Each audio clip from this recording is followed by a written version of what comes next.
Have you ever heard of María Corina Machado? In the complex world of Venezuelan politics, she's a name that frequently appears. Today, we're going to take a closer look at her life, career, and role in Venezuela's recent history, presenting the facts so you can form your own understanding. Born in Caracas, Venezuela, in 1967, María Corina Machado Perisca grew up in a family with deep roots in both business and politics. Her father was a prominent steel executive, and her family has been linked to significant events in Venezuelan history. This background provided her with a unique perspective from an early age. For her education, Machado pursued industrial engineering at the Andrés Bello Catholic University in Caracas, one of the country's top institutions. After graduating, she didn't stop there. She went on to earn a master's degree in finance from IESA, a prestigious business school in Caracas. This combination of engineering and finance gave her a solid foundation in analytical and economic principles, skills that would later define her public approach. Before entering politics, Machado had a career in the private sector. She worked in the automotive industry in Valencia, a major industrial city in Venezuela. This experience gave her first-hand insight into the country's economic engine and the challenges faced by its industries.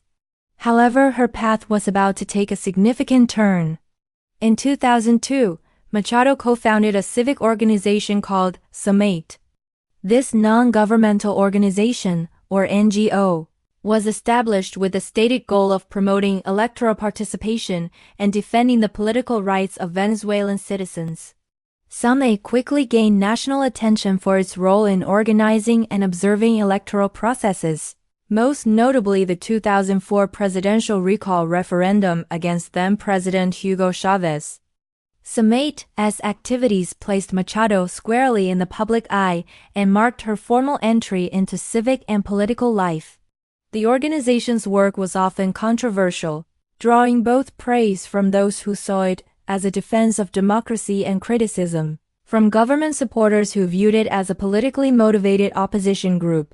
This period was a defining moment, transforming her from a private citizen into a prominent public figure. Her work with SUMATE led to legal challenges. Along with other directors of the organization, she faced charges of conspiracy, which were based on accusations of receiving foreign funding for political purposes. The case drew international attention, with various human rights groups and foreign governments expressing concern. For Machado, it solidified her image as a leading voice in the opposition. By 2010, Machado decided to transition from civic activism to direct political participation. She ran for a seat in the National Assembly, Venezuela's legislative body. Campaigning on a platform of economic liberalization, private property rights, and a firm stance against the government, she won the election, representing the state of Miranda. She was one of the most voted candidates nationwide, a testament to her growing public profile. As a congresswoman, Machado became known for her direct and often confrontational style. She was a vocal critic of the government's policies, frequently engaging in heated debates on the floor of the National Assembly. One of her most famous moments came in 2012, when she confronted President Chavez directly during his annual address, questioning him about shortages, nationalizations, and crime. This act was widely seen as a bold and risky move, further cementing her reputation as a fearless opposition leader. To understand Machado's role, it's essential to grasp the context of Venezuela's political environment during these years. Since Hugo Chávez's election in 1998, the country had undergone a profound transformation known as the Bolivarian Revolution. This involved significant constitutional changes, nationalization of key industries, and the implementation of wide-ranging social programs. This process created a deeply polarized society. On one side were the supporters of the government, who credited it with empowering the poor and reclaiming national sovereignty. On the other side was the opposition, which accused the government of eroding democratic institutions, mismanaging the economy, and concentrating power. It is within this deeply divided landscape that María Corina Machado emerged as a key figure of the opposition. Her political journey, however, has been marked by significant obstacles. In 2014, her parliamentary immunity was stripped, and she was removed from her seat in the National Assembly. This happened after she attempted to speak at a meeting of the Organization of American States, OAS, to report on the situation in Venezuela during a wave of widespread protests. The government-controlled assembly argued that she had violated the Constitution by accepting a role as an alternate representative for Panama at the meeting. Machado and her supporters condemned the move as a purely political act to silence a critical voice. Following her removal from the National Assembly, Machado continued her political activities, but her path became even more challenging. She has been subject to a disqualification from holding public office, a measure imposed by the country's Comptroller General's office. These administrative bans, which have been applied to numerous opposition figures, prevent them from running for elected positions.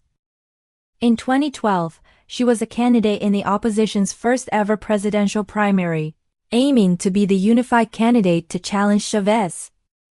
While she didn't win the nomination, her participation demonstrated her ambition for the country's highest office.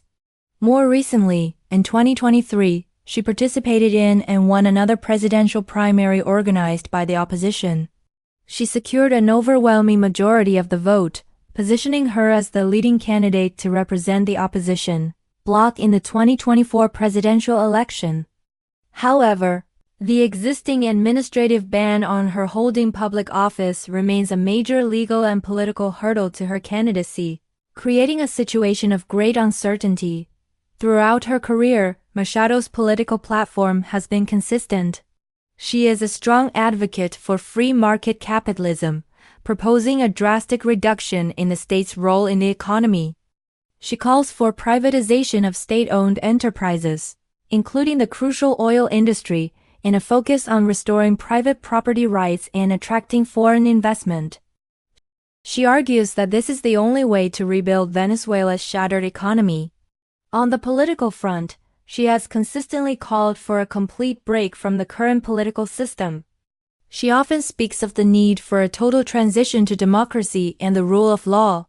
Her rhetoric is often uncompromising, and she has sometimes been at odds with other, more moderate factions within the opposition who have favored negotiation and gradual reform.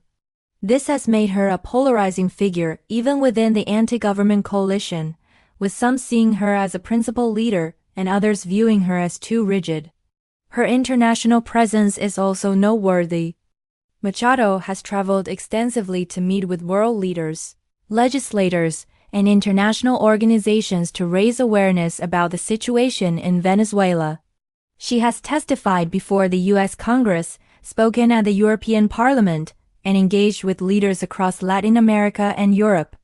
Through these efforts, her influence continues to shape the strategies of the opposition and the political calculations of the government. Thank you for joining us for this look into the life and career of María Corina Machado. We hope this factual overview has provided you with a clearer understanding of who she is and her role in Venezuelan public life. If you found this video informative, please give it a like and subscribe to our channel for more deep dives into important figures and events shaping our world. See you next time.